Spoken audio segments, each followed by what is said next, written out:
Ikan cupang atau dikenal juga sebagai Betta splendens adalah salah satu ikan hias air tawar yang memukau dengan keindahan dan keunikan bentuknya. Kecantikan ikan cupang telah menjadikannya salah satu primadona di dunia akuarium, menarik perhatian pecinta ikan hias di seluruh dunia. Dengan berbagai warna yang memukau dan sirip yang mempesona, ikan cupang telah menjadi sebuah fenomena dalam dunia akuarium hias. Dalam diskusi ini, kami akan membantu Anda melalui berbagai aspek penting yang berkaitan dengan ikan cupang, mulai dari asal-usulnya, habitat alaminya, hingga cara terbaik untuk merawatnya dalam akuarium. Pengetahuan mendalam tentang kebiasaan alami dan persyaratan hidup ikan cupang akan membantu memastikan kesejahteraan dan kebahagiaan mereka di lingkungan buatan. Kita juga akan menjelajah variasi dan jenis-jenis ikan cupang dari Betta splendens dengan sirip panjang yang ikonik hingga varian-varian eksotis lainnya.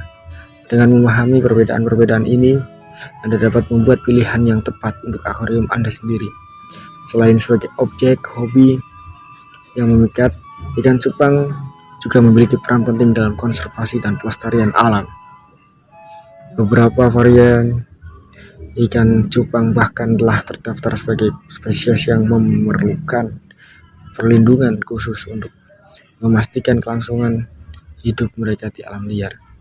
Dengan memahami dan menghargai ikan cupang dalam konteks alaminya, kita dapat memberikan perlindungan yang lebih baik untuk spesies-spesies ini sambil memperkaya keindahan dunia akuarium hias.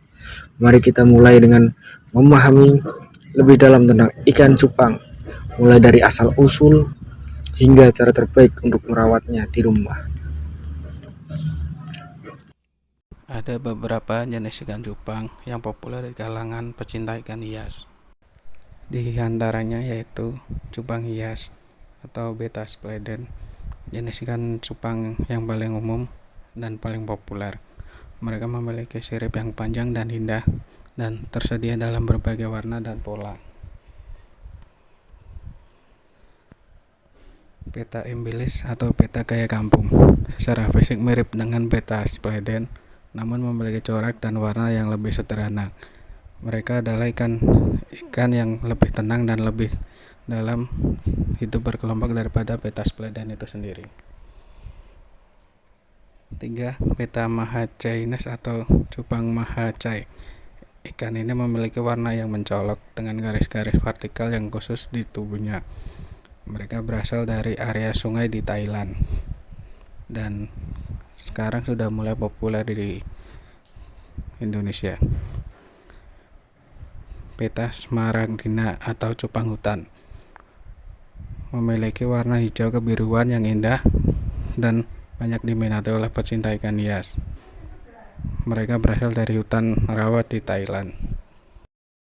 Betta albimarginata. Mereka dikenal dengan sirip-sirip yang putih yang menjadi ciri khasnya. Mereka biasanya ditemukan di daerah rawa-rawa dan sungai. Betta patoti atau cupang laut. Berbeda dari kebanyakan jenis ikan cupang, Betta patoti memiliki kemampuan untuk hidup di air yang sedikit lebih asin, sehingga kadang-kadang disebut sebagai ikan cupang laut. Betta puknak atau cupang Borneo berasal dari Kalimantan, Indonesia. Ikan ini memiliki warna dan corak yang menarik dan dikenal karena agresivitasnya yang tinggi. Betta foresi atau cupang Maluku berasal dari Kepulauan Maluku, Indonesia. Mereka memiliki warna cerah dan pola unik yang membuatnya menarik bagi para pecinta ikan hias. Yang terakhir, Betta mascrotoma atau cupang kepala besar. Dikenal karena memiliki kepala yang besar dan karakteristik yang unik. Ikan ini berasal dari wilayah Malaysia dan Indonesia. Ciri-ciri indukan ikan cupang siapija. Untuk indukan jantannya, perilaku ikan cupang jantan saat di dalam wadah maupun di beda wadah akan lebih dominan, yaitu membuat gelembung. Ikan cupang jantan yang siapija biasanya memiliki tubuh yang lebih ramping dan punggung cenderung lebih melengkung. Selain itu, perhatikan juga gerak-geriknya. Jika ikan cupang jantan terlihat sering menggoyangkan tubuhnya atau melakukan gerak tarik-menarik dengan betina yang ada di sekitarnya, itu adalah tanda bahwa ia sedang mencari pasangan untuk memijah. Untuk indukan yang betinanya itu, ikan cupang betina yang siap pijah biasanya memiliki tubuh yang lebih bulat dan punggung yang lebih datar. Selain itu, perhatikan juga perutnya. Jika ikan cupang betina terlihat lebih buncit dan menyerupai wadah berisi telur, itu adalah tanda bahwa ia sedang bersiap untuk memijah. Betina lebih sering diam di dasar setelah ikan jantan dan betina ditempatkan dalam wadah yang sama. Maka terlihat tingkah laku ikan cupang jantan yang paling dominan adalah berenang memutari akuarium, sedangkan betina lebih sering diam di dasar akuarium. Untuk budidaya ikan cupang memiliki beberapa tahapan, di antaranya yaitu pemilihan induk siap pijah. Tahapan pemilihan induk siap pijah adalah tahapan memilih induk jantan dan betina untuk dikawinkan. Dalam proses ini pastinya tidak bisa asal pilih indukan. Indukan yang belum siap pijah akan mempengaruhi keberhasilan budidaya. Pilihlah ikan cupang yang telah matang gonat atau siap kawin dengan ciri-ciri ikan jantan berumur minimal 4 bulan, berwarna cerah, sirip ekor dan ana lebar, tubuh ramping, gerakan agresif, dan lincah.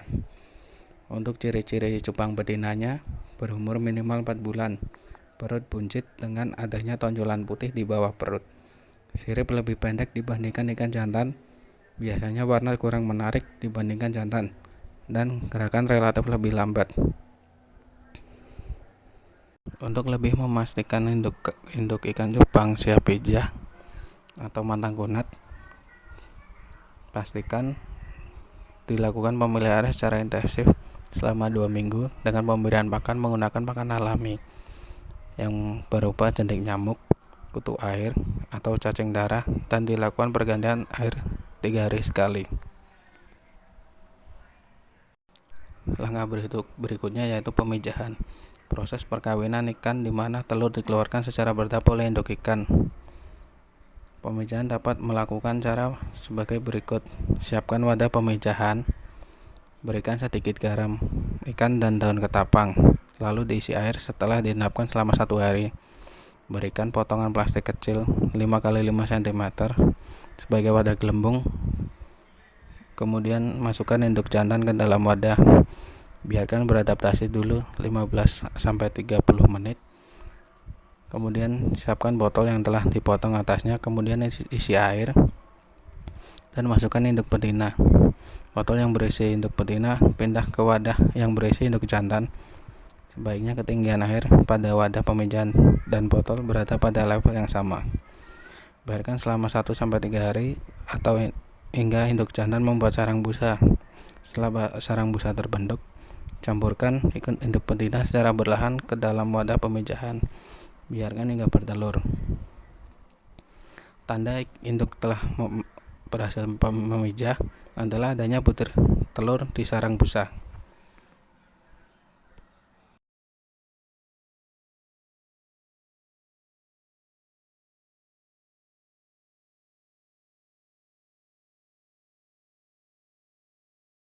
Tahap selanjutnya yaitu pemeliharaan larva.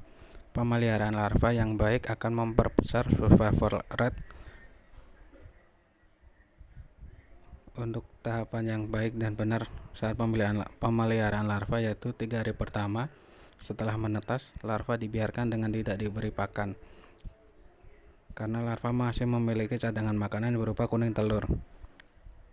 Hari keempat, larva dapat diberi pakan berupa artemia atau kutu air saring atau infusoria.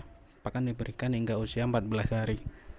Setelah usia 14 hari, larva dapat diberikan cacing sutra untuk mengejar ukuran dan jentik nyamuk halus hingga berusia 1,5 bulan. Anakan yang berumur 1,5 bulan diberikan jentik nyamuk dan kutu air. Pakan diberikan hingga benih berusia 3 bulan. Sortir anakan cupang untuk keragaman pertumbuhan dapat dilakukan pada benih umur 1-2 bulan dengan membedakan ikan dengan ukuran yang besar dengan yang kecil.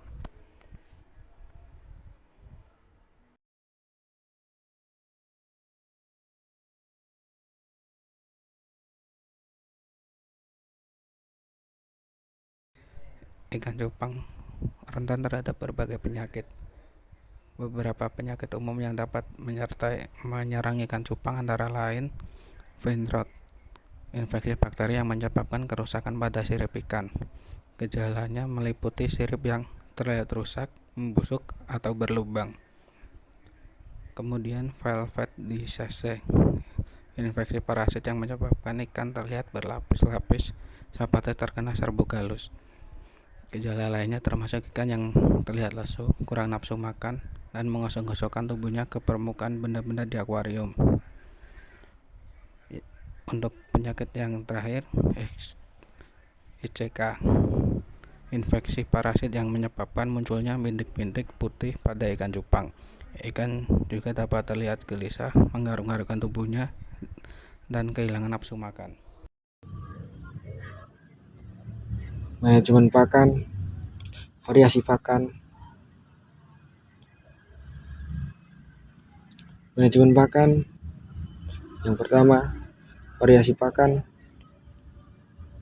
Induk ikan cupang membutuhkan variasi dalam diet mereka untuk memenuhi kebutuhan gizi yang seragam. Variasi pakan. Induk ikan cupang membutuhkan variasi dalam diet mereka untuk memenuhi kebutuhan gizi yang beragam. Ini dapat termasuk pelet komersial, cacing, larva serangga, dan makanan alami lainnya. Yang kedua, ada frekuensi pemberian pakan. Beri makan 2 hingga 3 kali sehari dengan porsi yang sesuai untuk mencegah overfeeding ataupun underfeeding. Ukuran pakan, pastikan ukuran pakan sesuai dengan ukuran mulut ikan. Pakan yang terlalu besar dapat menyebabkan masalah pencernaan. Yang keempat, kondisi pakan. Pastikan pakan yang diberikan masih segar dan tidak kadaluarsa. Pilih makanan berkualitas dari sumber terpercaya. Selanjutnya, lihat suplemen gizi. Jika diperlukan, pertimbangan memberikan suplemen gizi seperti vitamin dan mineral.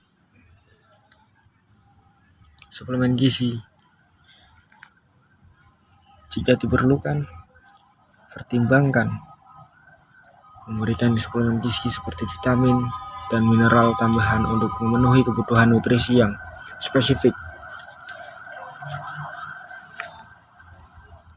Yang kedua adalah memperhatikan kualitas air.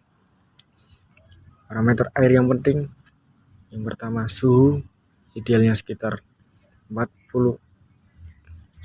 Yang pertama suhu, idealnya sekitar 24 sampai 28 derajat Celcius.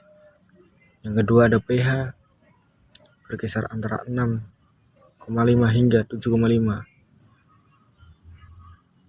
Lalu yang ketiga ada amonia atau NH3, NH4+, nitrit, NO2-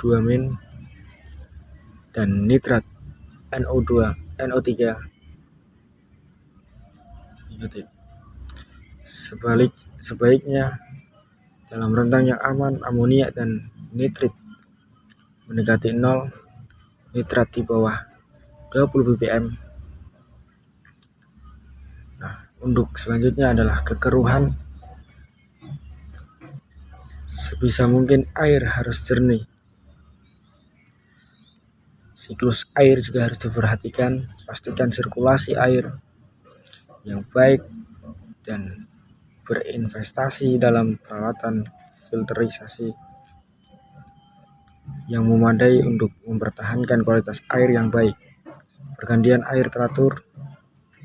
Lakukan pergantian air secara teratur sekitar 10-20% setiap minggu dengan air yang telah disiapkan sebelum berada pada suhu dan pH yang tepat. Pengukuran kualitas air menggunakan alat pengukur yang benar seperti test kit untuk memonitoring pengukuran kualitas air.